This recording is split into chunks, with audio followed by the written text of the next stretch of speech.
Tabernáculo de Moisés. Bem, queridos, estamos aqui nessa noite para recomeçar a nossa aula falando sobre o Tabernáculo de Moisés, de tipologia bíblica. Vamos recapitular a nossa aula número 3. Falamos sobre a escolha da tribo de Levi, o preço do sacerdócio, ok?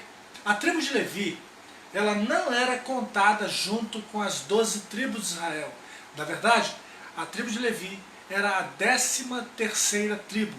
Eles tinham uma vida totalmente diferente das outras tribos, justamente por terem sob sua guarda e manutenção todo o tabernáculo e seus utensílios. Os levitas foram escolhidos como a tribo sacerdotal, no lugar dos primogênitos de Israel, poupados pelo anjo da morte.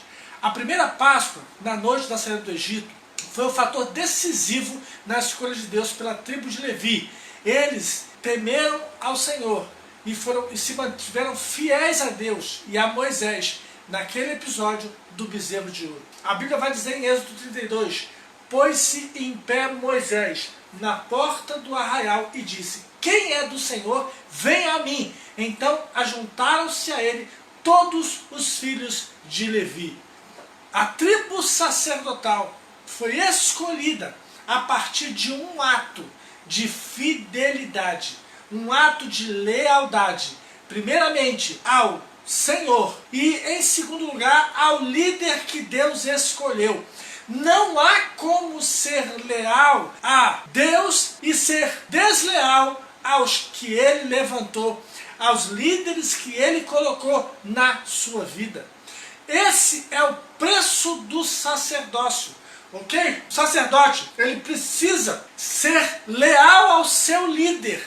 Se você não é leal ao seu líder, jamais será escolhido para substituí-lo. De forma nenhuma. Ou vamos olhar um pouco sobre Josué. Josué sucedeu Moisés, mas se nós observarmos a vida de Josué, Josué esteve o tempo todo ao lado de Moisés. Moisés subia o monte, Josué ficava no pé do monte.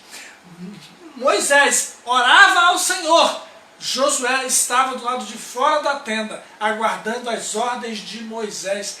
Moisés subia o monte a orar, Josué entrava na batalha contra os amalequitas. E assim, com essa fidelidade, com essa lealdade, Deus achou em Josué um sucessor quando tomou a Moisés para si. Da mesma maneira é hoje.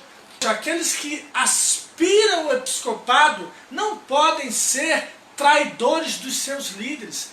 Não podem ser aquelas pessoas que estão sempre desejando a cadeira do líder. Pelo contrário, devem ser leais. E lembrem-se, olhem para o profeta Elias. Eliseu sucedeu Elias, mas Eliseu precisou ver Elias subir para ele ascender à posição de profeta. Ele não viu Elias cair, ele viu Elias subir. Esse deve ser o nosso posicionamento, ok? Bem, vamos lá, vamos seguir. O acampamento das tribos. Levi era a 13ª tribo e eles acampavam ao redor do tabernáculo e todas as 12 tribos ao redor de Levi. De forma que Levi era o guardião do tabernáculo e os sacerdotes eram os cabeças da tribo de Levi, ok?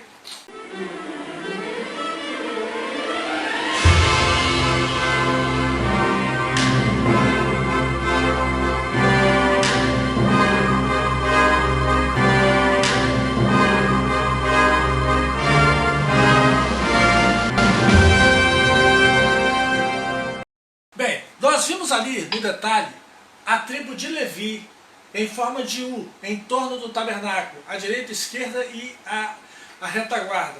E à frente, a tenda dos sacerdotes. E a tenda mais avante é a tenda de Moisés, a tenda do testemunho. Ok? Vamos seguir. As famílias. A tribo de Levi era dividida em 3 famílias. Os Meraritas, os Gersonitas e os Coatitas. Todos os sacerdotes eram da família dos coatitas, ok? Arão e seus filhos eram coatitas. E nós vamos explicar por quê. O tabernáculo era montável e desmontável para poder acompanhar Israel na peregrinação no deserto. Por isso, Deus incumbiu as famílias de Gerson, Coate e Merari da manutenção e transporte do tabernáculo e todos os seus utensílios. Apesar de serem todos levitas, cada família tinha sua função especificamente detalhada. Vamos ver. As famílias de Gerson e Merari. Os meraritas eram responsáveis pelo transporte da parte mais pesada, as tábuas, travessas, colunas, estacas, bases e cordas. E eles possuíam 4 carros de bois, com 8 bois, ok? Para carregar as coisas mais pesadas. Já os gersonitas cuidavam do exterior da tenda do tabernáculo, coberturas, cortinas, cordas, tudo que tinha no átrio, exceto o altar do holocausto e a bacia de bronze.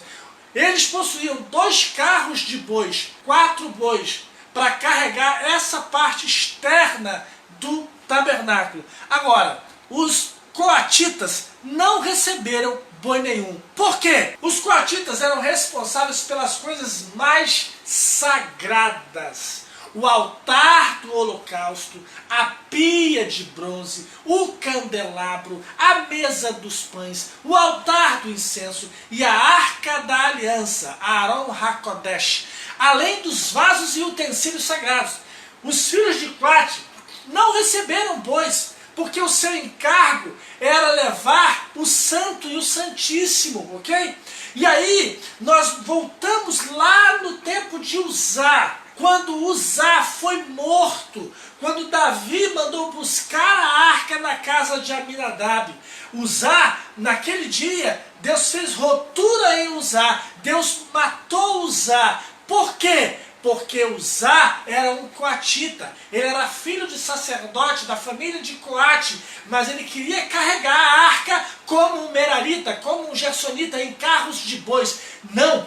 Quem trabalha com o sagrado, com o santíssimo, não pode terceirizar, tem que carregar no ombro. Pastores, líderes, homens e mulheres de Deus que carregam a arca nesse tempo, que trabalham com o santo e o santíssimo, não podem terceirizar, não pode relegar para terceiros fazer aquilo que Deus confiou a vocês. E Deus não aceita que se faça de qualquer maneira, ou faz da maneira de Deus ou não faz, porque Deus é exigente, Ele deu ordens específicas para o sacerdote. Se há uma função que é bem detalhada na Torá, é a função sacerdotal. A Torá tem 613 mandamentos, estatutos e ordenanças, e mais da metade disso versam sobre a vida do sacerdote. O peso da intimidade. Mas essa intimidade dos coatitas com o santo, com o sagrado, tem um preço, tem um peso muito grande. Quanto mais próximo das coisas santíssimas, tanto maior era o sacrifício exigido. Todos que passavam cumprimentavam os meraritas e gersonitas em cima dos seus carros de bois. Mas os coatitas não tinham esse privilégio, de forma nenhuma. Por quê? Porque ninguém nem os enxergava. Primeiro porque eles estavam muito preocupados com o sagrado, com o santíssimo que eles carregavam, para que eles não tropeçassem como os bois fizeram no dia de Uzá. E eles tinham que carregar o sagrado no ombro, e o ombro vivia machucado por conta disso. E as pessoas que os viam carregar nem sequer olhavam para eles, porque estavam deslumbrados pelo sagrado, pelo santíssimo, passando perto deles. Aquele momento era o mais próximo que um israelita comum poderia chegar das coisas santíssimas. Ainda que embaladas, ainda que cobertas, eles passavam perto do sagrado, do santíssimo, e por conta disso ficavam deslumbrados. E os que carregavam eram apenas carregadores, eles sequer tinham tempo de olhar para quem estava carregando. Assim é conosco. Quando estamos na presença da glória de Deus, não importa quem está ministrando, o que menos nos interessa, quem é o pastor, quem é a pastora, quem é a pessoa que Deus está usando. O que de verdade queremos é a glória, é a graça, é a presença, é a virtude, é a unção que está descendo, que está vindo do trono da graça. Isso é o que arrebata de verdade a nossa atenção. Glória a Deus. Vamos seguir. A tenda da congregação, a tenda de Moisés. Pare e pense um pouco. Moisés entrava na tenda da congregação a hora que queria. Já Arão, que era o sumo sacerdote de Israel, só entrava no lugar santíssimo, o Santo dos Santos, da presença de Deus, apenas uma vez por ano, vestido a caráter, com a história sacerdotal, com um cântaro cheio de sangue e morrendo de medo para não morrer. Mas Moisés a todo instante entrava na tenda e Deus entrava na tenda de Moisés para falar com ele. Moisés não usava uma roupa diferente, Moisés não estava com jejum de 12 dias, Moisés não estava vestido a caráter, nada disso. E não tinha hora nem dia marcado específico, não. Era a qualquer momento. Por quê? Moisés, nesse sentido, representa o sacerdócio do tempo da graça. Já Arão representa o sacerdócio do tempo da lei. No tempo da lei havia dia e hora para Deus visitar. No tempo da lei, só aqueles que Deus escolheu podiam chegar-se a ele. No tempo da lei havia todo um cerimonial a ser feito, a ser cumprido, para se chegar à presença de Deus. No tempo da lei havia toda uma indumentária para poder entrar na presença de Deus. Hoje, cada um de nós, cada crente em Jesus Cristo, cada nascido de novo, pode falar: Pai nosso que estás nos céus. E ele lá do céu responde: fala, filho, que eu estou te ouvindo. A qualquer momento podemos entrar na presença, porque a presença na realidade não está mais numa tenda, nem em cima de um monte, nem dentro de um lugar fechado, mas ela está dentro de nós. Deus habita agora no templo, não feito por mão de homens, não feito de tenda, não feito de alvenaria, mas o templo feito de carne e osso, que Ele mesmo fez. É nesse templo que Ele habita. Você, eu, cada um de nós somos o templo do Senhor nesse templo. E como sacerdote, devemos cuidar bem do templo que o Senhor nos deu, ok? E cuidar com santidade, pureza, em o nome de Jesus. Bem, a porta do átrio. Uma cortina muito bonita, também chamada de reposteiro pela Bíblia, nas cores púrpura, carmesim, estofa azul e fundo branco, que era o linho fino torcido, ok? Era uma única passagem que os judeus tinham para adentrar o átrio do tabernáculo. Essas cores falam da santidade, realeza, servidão e divindade de Jesus Cristo. Ele é a única porta para chegarmos a Deus. Ele mesmo diz: eu sou a porta. Se alguém entrar por mim, salvar-se-á, entrará, sairá e achará pastagens. A porta ficava sempre voltada para o nascer do sol. As 12 tribos acampavam ao redor do tabernáculo, sendo 3 tribos a cada lado, enquanto os levitas formavam um círculo completo em torno do tabernáculo. O tabernáculo ficava sempre no meio geográfico do acampamento. Isso indica que Deus sempre quis estar no meio do seu povo. A vontade de Deus é estar no nosso meio. A vontade de Deus é que Ele seja o centro das nossas atenções. A vontade de Deus é que Ele seja a nossa referência, seja em qualquer lugar que estivéssemos no acampamento. De Levi se olhava para o meio, de Issacar se olhava para o meio, de Zebulon se olhava para o meio, de Judá se olhava para o meio, de Manassés se olhava para o meio. Dos 4 lados, de onde se estivesse, das extremidades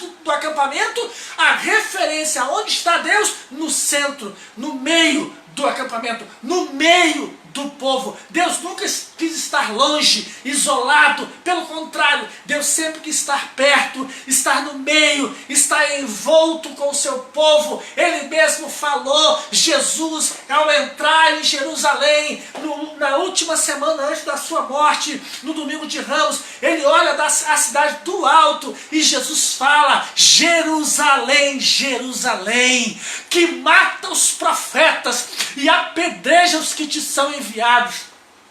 Quantas vezes quis eu ajuntar os teus filhos, como a galinha ajunta os seus pintinhos debaixo das suas asas, mas tu não quiseste, porquanto eu vos digo, a vossa casa vai ficar deserta, até que digas, bendito o que vem em nome do Senhor. Glória a Deus. Vamos lá, Jesus é a porta, entra por ele, meu querido. Bem, passada a porta do átrio, nós encontramos as divisões do tabernáculo. O átrio, o lugar santo e o lugar santíssimo no fundo da tenda, ok? Muito bem. Ali tipifica os três estágios, os três ambientes de comunhão, o crescimento na graça. Começamos pelo Filho, prosseguimos pelo Espírito Santo e alcançamos o Pai.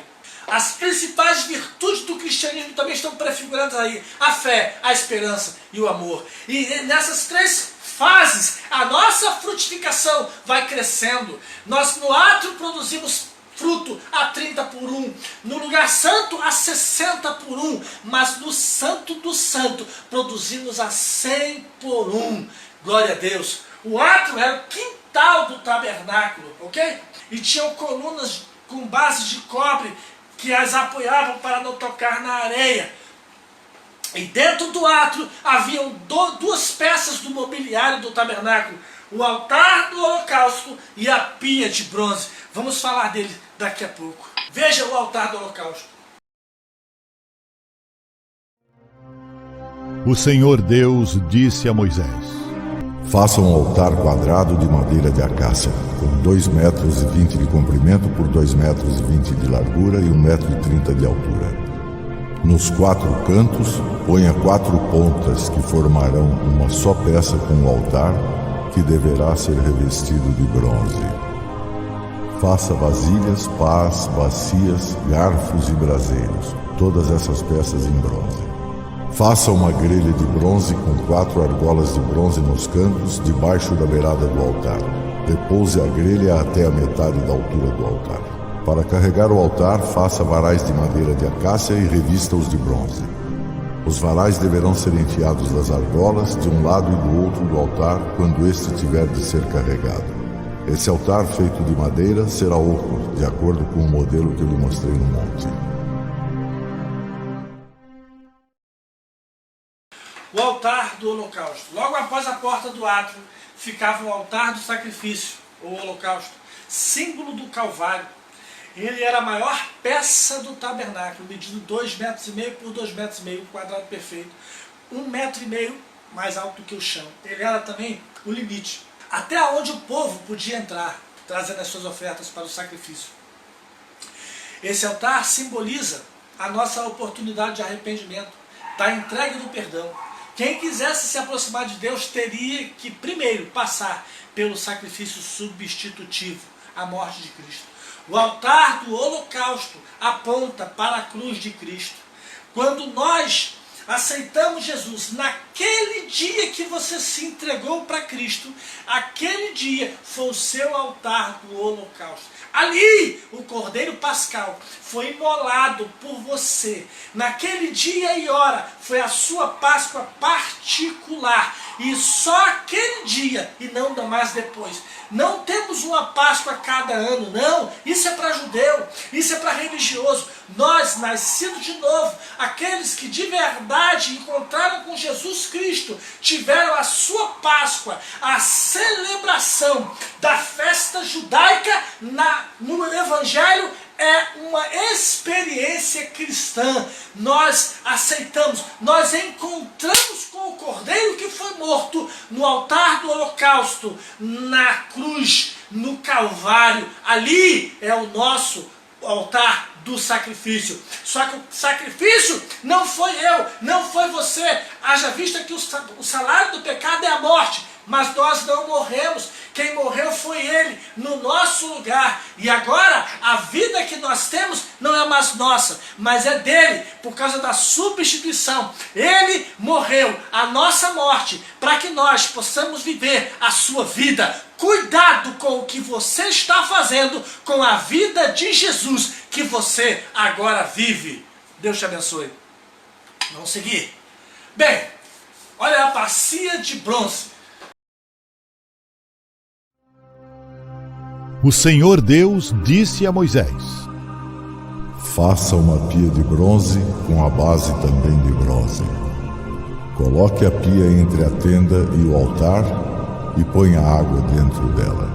Arão e os seus filhos usarão essa água para lavar as mãos e os pés antes de entrarem na tenda ou antes de chegarem perto do altar para apresentar a oferta de alimento. Assim, eles não serão mortos. Eles deverão lavar as mãos e os pés para que não morram. Essa é uma lei que deverá ser obedecida para sempre por eles e pelos seus descendentes de geração em geração.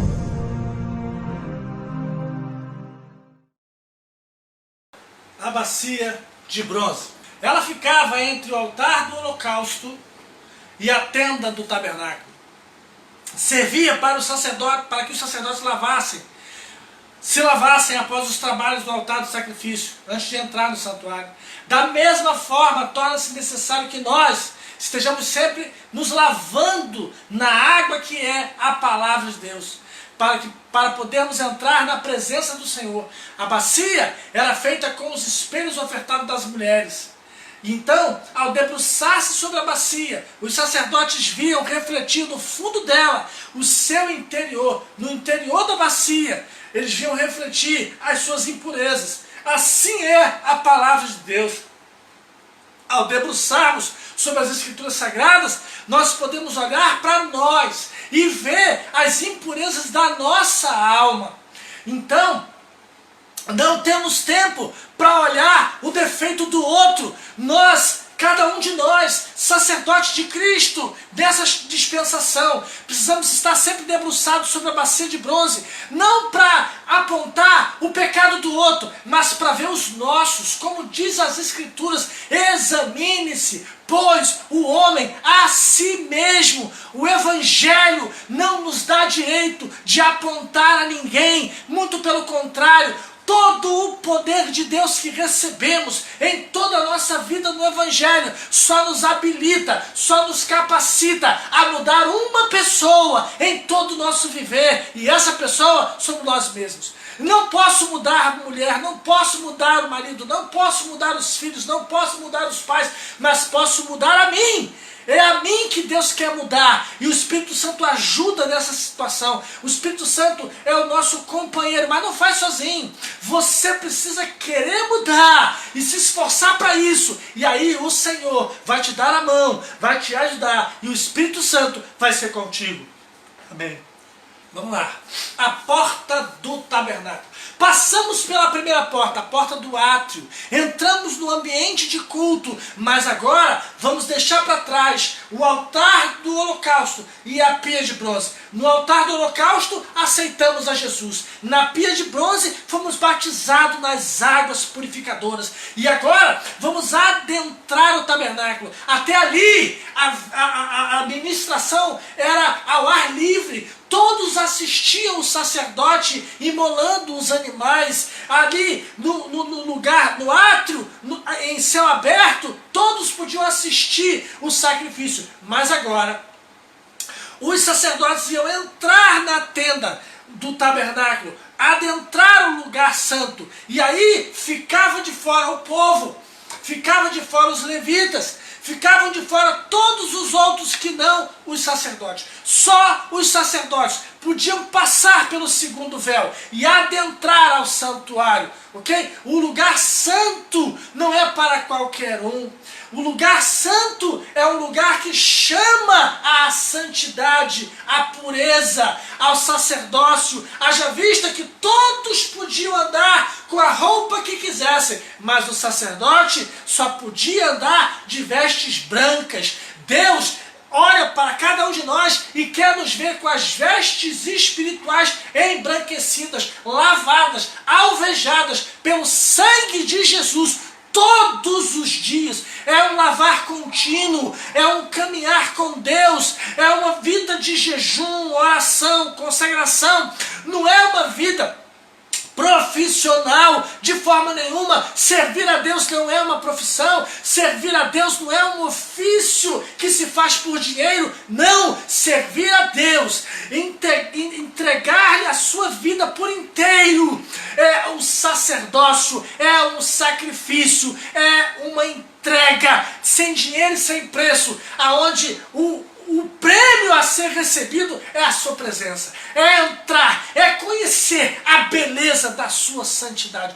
Todos viam o tabernáculo por fora, mas só os sacerdotes tinham o privilégio de olhar por dentro, de ver, de contemplar a beleza do santuário, o lugar santo, a mesa dos pães, o candelabro com as 7 lâmpadas, o altar do incenso, tudo banhado em ouro, e detrás do véu, o santo do santo, ali Arão HaKodesh, a arca da aliança. Glória a Deus. Vamos seguir. O lugar santo, a partir daqui, só os sacerdotes podiam entrar. É o privilégio. Mas hoje, diga graças a Deus, hoje nós, cada um de nós, podemos adentrar não só ao santo, mas ao santíssimo. Porque agora o véu foi rasgado, agora não há mais divisão, agora somos convidados a entrar na presença. E essa presença não é mais sectária, ao contrário, ela é aberta a todos quanto buscarem. A palavra de Deus diz: buscai-me e vivei. Aquele que buscar vai encontrar, aquele que buscar ao Senhor como se busca prata e ouro vai encontrar.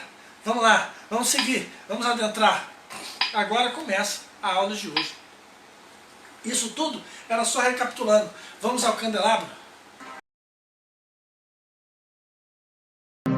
O Senhor disse a Moisés: Faça um candelabro de ouro puro. A sua base e a sua haste deverão ser de ouro batido. As flores que enfeitarão o candelabro, com seus botões e as suas pétalas, formarão uma só peça com ele. Dos seus lados sairão 6 braços, 3 de um lado e 3 do outro. Cada um dos 6 braços deverá ter 3 flores com o formato de flor de amendoeira, com seus botões e as suas pétalas. A haste do candelabro deverá ter 4 flores com o formato de flor de amendoeira, com seus botões e as suas pétalas. Debaixo de cada um dos 3 pares de braços deverá haver um botão de amendoeira. Os botões, os braços e o candelabro deverão formar uma só peça de ouro puro batido. Faça 7 lamparinas para o candelabro e coloque-as na parte de cima de maneira que iluminem a frente dele. Use 34 quilos de ouro puro para fazer o candelabro e todas as peças que o acompanham. Mande que os israelitas lhe tragam o melhor azeite para o candelabro, a fim de que ele possa estar aceso continuamente. O candelabro será colocado do lado de fora da cortina do lugar santíssimo, dentro da tenda. Arão e os seus filhos manterão o candelabro aceso na minha presença dia e noite. Essa ordem deverá ser obedecida para sempre pelos israelitas e pelos seus descendentes. Bem, o candelabro, a menorá. O candelabro de ouro, menorá, era feito com 30 quilos de ouro batido. Tudo era para ser feito como uma peça só de ouro puro. Por quê? Porque simboliza o Espírito Santo, que não pode ser particionado.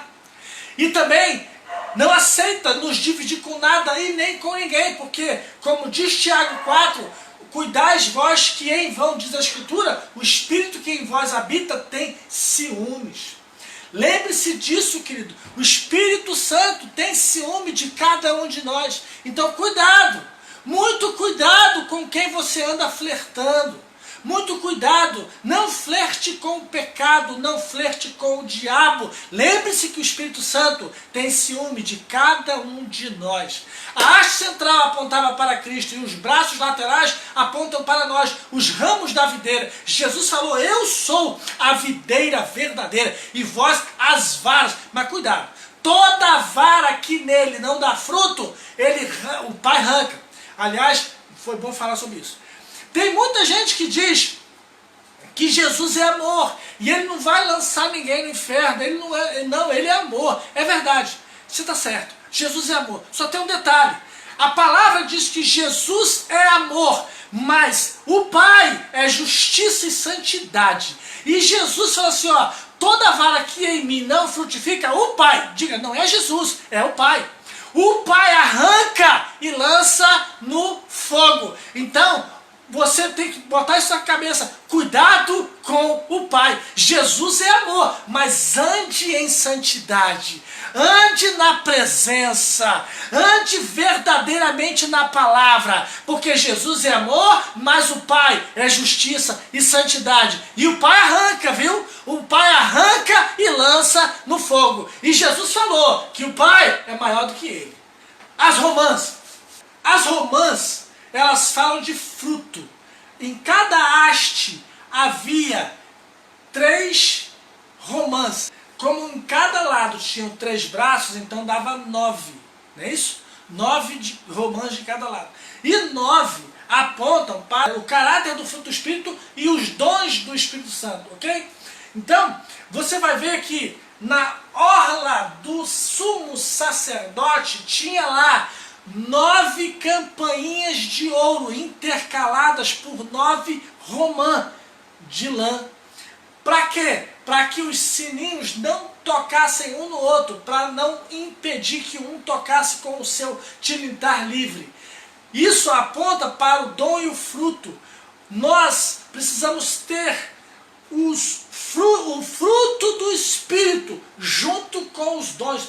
Os dons sem fruto gera muita arrogância, muito orgulho, muita prepotência, muita altivez. Muitas pessoas se perdem porque começam a receber dons do Espírito e acham que se tornaram muito importantes. E não, a Bíblia vai nos ensinar que temos esse tesouro em vasos de barro para que a excelência do poder seja de Deus e não de nós. Glória a Deus. As 7 lâmpadas simbolizam os 7 Espíritos de Deus, que representam a iluminação, a direção e o discernimento do Espírito Santo. Isaías 11 vai falar, repousará sobre ele o Espírito do Senhor, Espírito de sabedoria, de entendimento, de conselho, de fortaleza, de conhecimento e de temor do Senhor. Queridos, se há um dom que nos nossos dias está escasso, nós precisamos desesperadamente dele, é o dom de discernimento do Espírito. Nunca houve um tempo em que a igreja precisasse tanto desse dom, porque há muitas vozes diferentes no nosso tempo, há muitos espíritos diferentes no nosso tempo. Precisamos, os ministros de Deus, os homens de Deus desse tempo, os pastores e líderes desse tempo, precisam buscar, pedir, clamar, pedir até que receba, buscar até que encontre, bater até que a porta se abra, buscando o dom de discernimento do Espírito, para que o Senhor possa mostrá-los, despertá-los para os lobos no meio do rebanho. Nesses dias de palavras de autoajuda, nesses dias de muita aparência e pouco conteúdo, nesses dias em que muitos entram no meio do rebanho com interesses escusos, não para servir ao corpo de Cristo,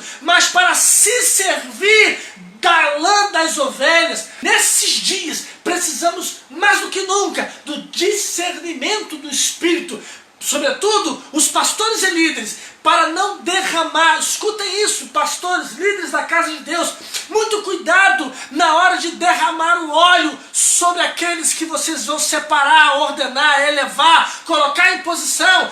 Porque se você ordenar o homem certo, aquele que Deus chamou, aqueles a quem Deus separou, aquele que Deus vai usar, aqueles que Deus de verdade tem comunhão, aqueles que buscam a presença, aqueles que querem servir e não ser servido, vocês fez bem. Vai ser um ajudador, vai ser alguém que vai carregar a arca contigo, vai ser alguém leal, vai ser alguém que vai somar no rebanho, vai ser alguém que vai te ajudar a buscar a perdida, a machucada, a ferida, vai ser alguém que vai de verdade te ajudar a conduzir o rebanho a pastos verdejantes e a águas tranquilas. Por outro lado, se você derramar o óleo na pessoa errada e ordenar a quem Deus não chamou e colocar em posição quem Deus nunca deu posição, você ungiu um escorpião que vai matar aqueles a quem Deus chamou de verdade, que ainda está no meio das malhadas, para que eles não denunciem que eles não têm nada. São latas vazias, são nuvens sem água, são cisternas quebradas, são pessoas que não só têm aparência, mas negam a eficácia. São homens e mulheres que não têm um chamado de Deus, chamaram-se a si mesmos, intitularam-se a si mesmos e querem não servir à casa de Deus, servir ao rebanho de Deus, mas querem se servir da lã das ovelhas. Muito cuidado, pastor. Deus te abençoe. Vamos lá, a mesa dos pães, a comunhão. O Senhor Deus disse a Moisés: Faça também uma mesa de madeira de acácia com 88 centímetros de comprimento por 44 de largura e 66 de altura. Revista de ouro puro a mesa e coloque um remate de ouro em volta dela. Em volta da mesa, faça um friso de 4 dedos de largura e um remate de ouro em volta do friso. Faça também 4 argolas de ouro e ponha nos 4 cantos perto dos 4 pés. Perto do friso deverão ser colocadas as argolas, por onde passam os varais para se carregar a mesa. Os varais devem ser feitos de madeira de acácia e revestidos de ouro. Faça de ouro puro os pratos, os copos, as taças e as jarras que serão usadas para as ofertas de vinho. Porá sobre a mesa os pães da proposição diante de mim perpetuamente. Bem, vamos lá. A mesa dos pães da proposição. Essa mesa tinha 1 metro de comprimento por 50 centímetros de largura e 75 de altura. E sobre ela ficavam os 12 pães da presença. Por isso, também ela era chamada de mesa dos pães da presença. Os 12 pães representavam as 12 tribos. E a cada sábado eram comidos pelos sacerdotes, representando a perfeita comunhão do sacerdote com o povo, na presença e em santidade. No mesmo dia eram substituídos. A comunhão é tão importante que não podemos ficar sem ela nem um dia sequer. Ela aponta para a pessoa de Cristo como o pão da vida, o alimento espiritual do povo de Deus. Ele mesmo disse: eu sou o pão da vida. Eu sou o pão vivo que desceu do céu. Se alguém comer deste pão, viverá eternamente. E aqui vai um aviso para aqueles que são ausentes na Santa Ceia. Meu querido, a mesa dos pães aponta para a Santa Ceia, aponta para a comunhão. Olha bem, Jesus falou assim: aquele que não comer da minha carne, não beber do meu sangue, não tem parte comigo, e eu não o ressuscitarei no último dia. São palavras do Senhor Jesus. Isso é para que você entenda e saiba qual seja a importância da comunhão para o Senhor. Se você não toma Santa Ceia na sua igreja, se você é daqueles que aparece uma vez na vida na ceia, vai a uma, falta 2, 3, você pode até ter um cartão de membro da sua igreja, você pode até estar lá arrolado no hall de membros, ou participar de alguma das comissões da igreja, de alguns dos departamentos, mas do céu você está cortado. Eu lamento lhe dizer, mas o corpo de Cristo tem uma refeição. E essa refeição é a Santa Ceia. A Bíblia vai dizer que a importância da Santa Ceia, a igreja primitiva, a igreja dos primeiros dias, a igreja apostólica, ela dava tanta importância a essa comunhão que ela chamava de festa do ágape, do amor de Deus, do amor perfeito. Era um momento único da igreja, era um momento de comunhão. A Santa Ceia, ela é sim para você participar do corpo, participar do sangue, mas ela fala da comunhão entre os irmãos. E se você não tem comunhão um com os outros, a Bíblia vai dizer assim, ó: se andarmos na luz, como Ele, na luz está o Senhor Jesus, temos comunhão uns com os outros, e então o sangue de Jesus Cristo nos purifica de todo pecado.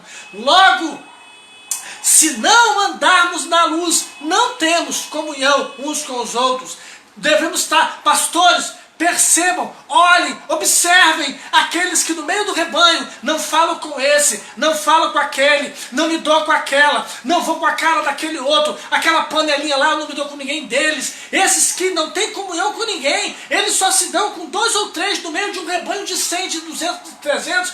Esses tais são lobos no meio das ovelhas, são pessoas que não estão agregadas ao corpo, elas não fazem parte do corpo, elas não têm comunhão com ninguém, e alguns nem com os pastores os têm, porque alguns desses, quando saem dali, já saem falando dos irmãos, falam de todo mundo tem defeito, todo mundo está errado, só eles são certos, e até os pastores, para eles, andam de forma desordenada, e colocam defeito em todas as pregações. Na realidade, não é o corpo de Cristo, não são os líderes, não são os pastores, mas eles estão rompidos com o Espírito Santo, eles estão afastados de Deus, e por conta disso, eles começam a terceirizar o problema.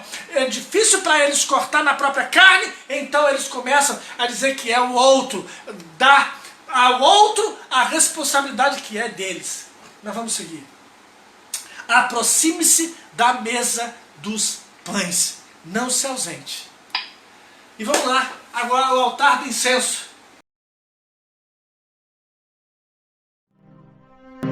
O Senhor disse a Moisés: Faça também um altar de madeira de acácia para queimar incenso em cima dele.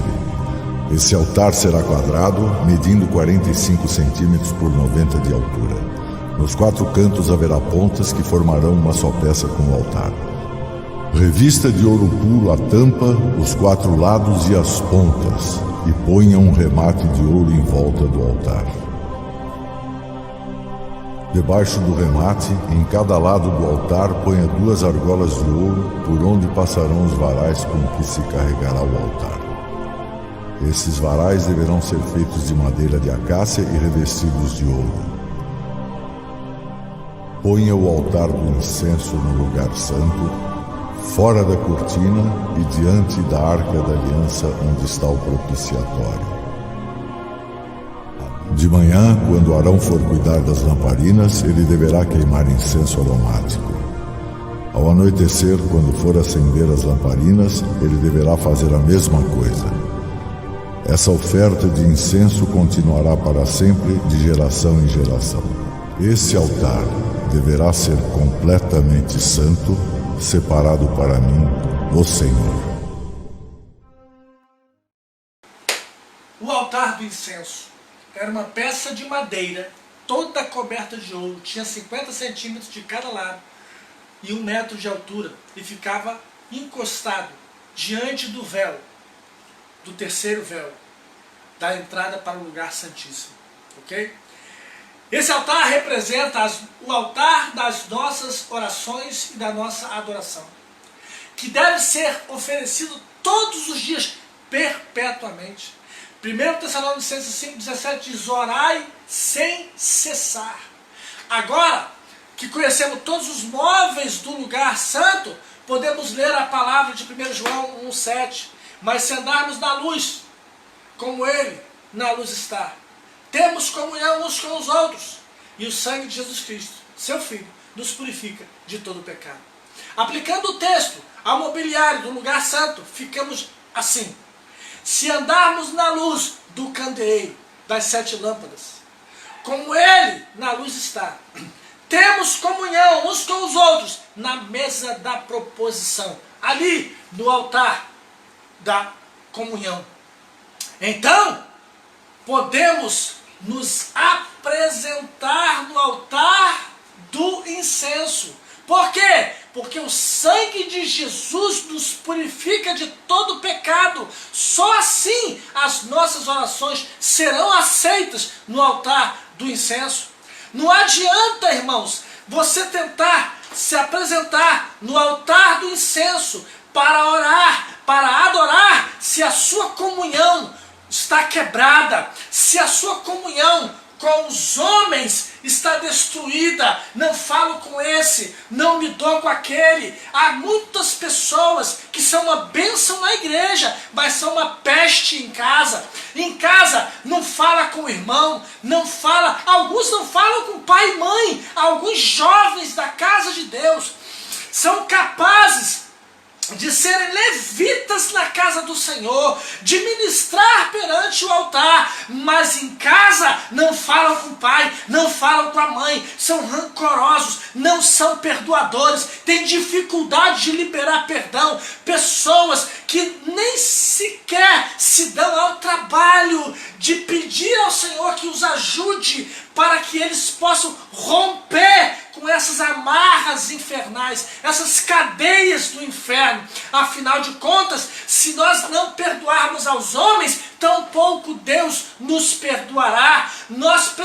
Todo aquele que é nascido de novo, que é nascido de Deus, é perdoador. Por quê? Porque ele foi perdoado. A nossa dívida com Deus era muito maior e ele nos perdoou. Ele nos amou primeiro. Então agora, ninguém que nos faça algum mal pode ficar no nosso coração preso, porque nós achamos que temos razão e são eles que têm que nos pedir perdão. Mas a Bíblia nos ensina que o caminho do perdão não é daquele que fez o errado, mas daquele que se sente incomodado. Se o Espírito Santo te incomoda e alguém não fala mais contigo, vai a ele, fala com ele. Há pessoas que têm o coração trancado, mas você que tem um coração livre, se coloque no lugar do errado, vá a ele, abra a porta da comunhão entre vocês dois, dê ao Espírito Santo a chance de quebrantar aquele coração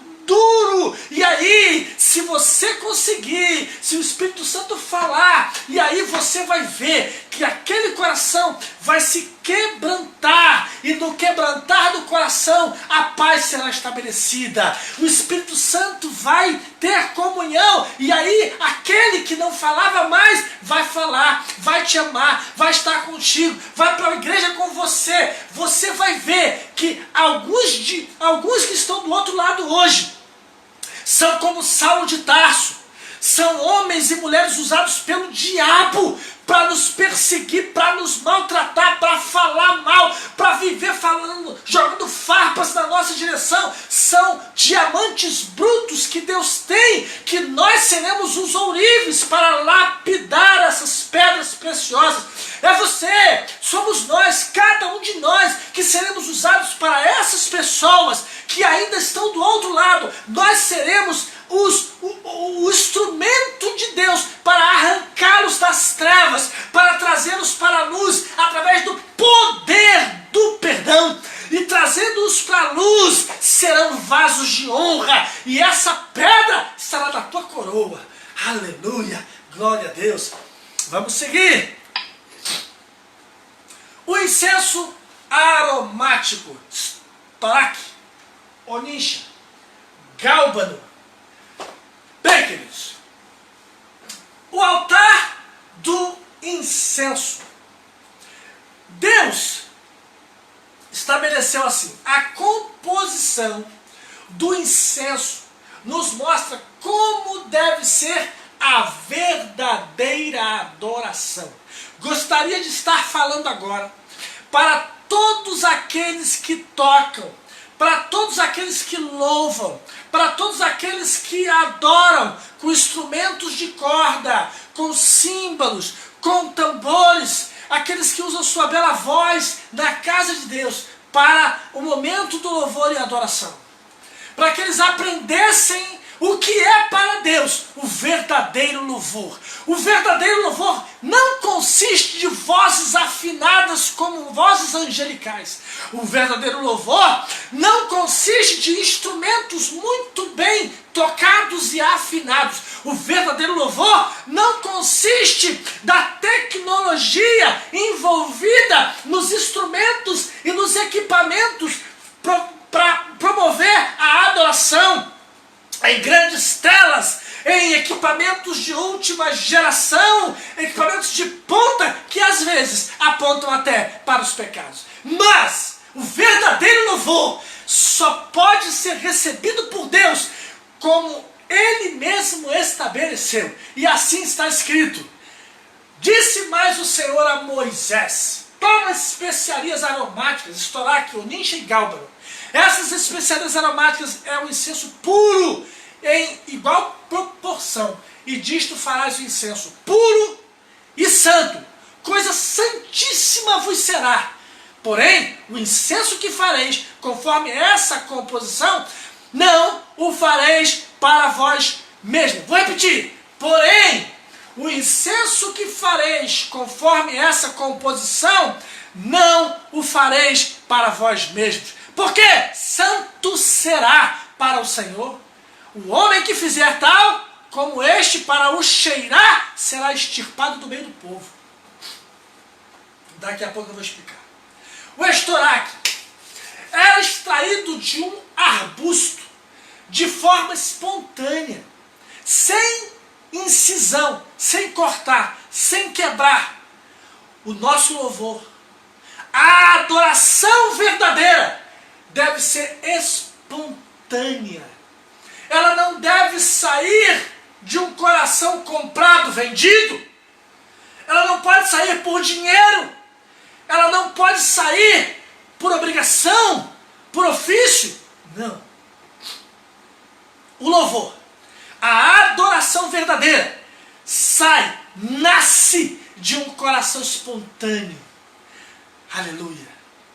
E não pode ser incentivado por ganhos materiais ou lucros pessoais. Não!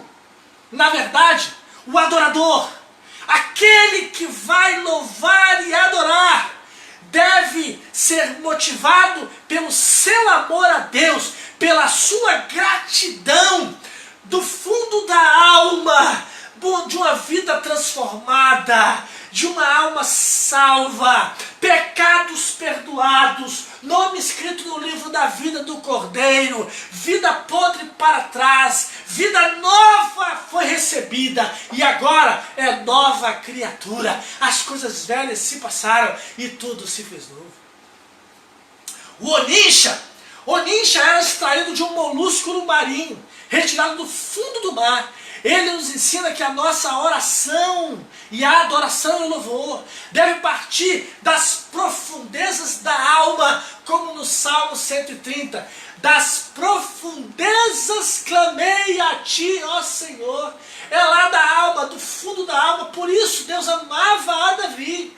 Porque Davi era aquele homem que andava com Deus e o prazer de Davi era estar com o Senhor, no meio do palácio, no meio do deserto, no fundo de uma caverna, caminhando nos campos, fugindo do adversário, seja onde tivesse, Davi estava sempre salmodiando ao Senhor. O Senhor era o seu melhor amigo, e é isso que Deus quer ser de nós. E por fim o gálbano. O gálbano era um arbusto no deserto. Suas folhas deviam ser quebrantadas, moídas, para a extração do perfume. A adoração deve brotar de um coração quebrantado e contrito. O Salmo 51 diz: sacrifícios agradáveis a Deus são o espírito quebrantado, o coração compungido e contrito. não desprezarás, ó Deus. Aleluia. Um certo escritor, muito abençoado, orava pedindo o fim de seus sofrimentos. Então, um amigo seu, ao ouvir as suas palavras de oração, pôs a mão sobre o seu ombro e disse: querido, se esta sua oração for atendida, será o fim do seu estilo e dessa unção que escorre graciosamente de suas letras, advindas desse coração quebrantado e contrito. Aleluia. É isso aí. Queridos amados adoradores, vocês que emprestam a voz, vocês que tangem seus instrumentos, vocês que adoram, que louvam ao Senhor, que carregam o povo na hora do louvor e da adoração. Queridos, muitos de vocês passam por dificuldades tamanhas. Muitos de vocês vivem vidas fora do altar, que são vidas difíceis, são fardos pesados. Asaf passou por isso. Asaf, o grande poeta dos dias de Salomão, o homem que fez os louvores junto com Jedutum para a inauguração do templo de Salomão, tinha uma vida difícil, tinha uma filha que era doente. O histórico dele, isso não está na Bíblia, está nos anais da história. E aí, esse homem uma vez olhou para tudo isso e considerou a prosperidade do ímpio e a vida dele como adorador tão difícil. Não olhe para os outros, não olhe para a vida do alheio, pelo contrário, preste atenção no que Deus tem dado a você. E a nossa vida não é aqui, aqui é só um estágio. Que Deus te abençoe. E por último, para finalizar, cuidado! Não o fareis para vós mesmos, será santo para o Senhor. Essa é a parte mais importante dessa parte do louvor e da adoração. Músicos da casa de Deus, homens e mulheres que louvam no altar do Senhor, não fareis para vós mesmos. O que vocês receberam é um dom, vem de Deus e tem a chancela do Espírito Santo para louvor da sua glória. Não é para vocês, não é para vocês. Não é para entretenimento humano, não é para fazer dinheiro, não é para fazer carreira, não é para você se locupletar, não é para se achar o tal, não é para você usar isso como se fosse uma ferramenta de trabalho só pelo vil metal. Ao contrário, lembre-se, você é privilegiado, essa voz, essa bênção do louvor e da adoração, do instrumento, ou na voz, ou seja lá no que for, na técnica que você usa na hora do louvor, veio de Deus e Ele deu a você para ministrar para Ele. Não venda o dom, não venda o talento, não venda a unção, não venda o chamado de Deus na sua vida. Não coloque à venda o que Deus te deu de graça. O que de graça recebestes, de graças dai. Se o pastor quiser te abençoar, glória a Deus por isso e deve fazê-lo. Mas não coloque preço no que Deus te deu de graça. Não venda, não se torne um mercenário da fé. Não se torne um profissional do púlpito. Muito pelo contrário, faça sempre por amor. O por amor não caiu de moda. Para Deus, o melhor de tudo é fazer por amor, e só por amor Ele recebe. Se você canta bonito, se você toca lindo, se você é um mestre do canto ou dos instrumentos, mas faz por dinheiro, você, no seu louvor, a sua adoração não passa do teto da onde você toca. Agora, aquele taquara rachada, aquele que não toca nada, aquele que está sempre aprendendo ainda e não chegou nem perto de alguém que toca direito ou que canta bonito, faz por amor, é esse louvor, é essa adoração que chega ao céu e chega às narinas de Deus como cheiro suave. Que Deus te abençoe. Quem não sabe, aprende. Quem aprende, ensina. E quem ensina, vive. Até a próxima aula. Que Deus te abençoe. Em nome de Jesus. A paz. Deus te abençoe. Vão em paz e não pequem demais. A minha vida é do Mestre. Chegou a sua vez de realizar o seu sonho de fazer teologia. Invista no seu chamado. Venha se preparar para o seu ministério. Venha estudar teologia no Seminário Interdenominacional Palavras do Mestre. Venha e traga os seus amigos para fazerem uma aula experimental totalmente grátis. Maiores informações no Zap. Anote aí: 982287125. 982287125. Anotou? Seminário Palavras do Mestre. Aqui, quem não sabe, aprende. Meu coração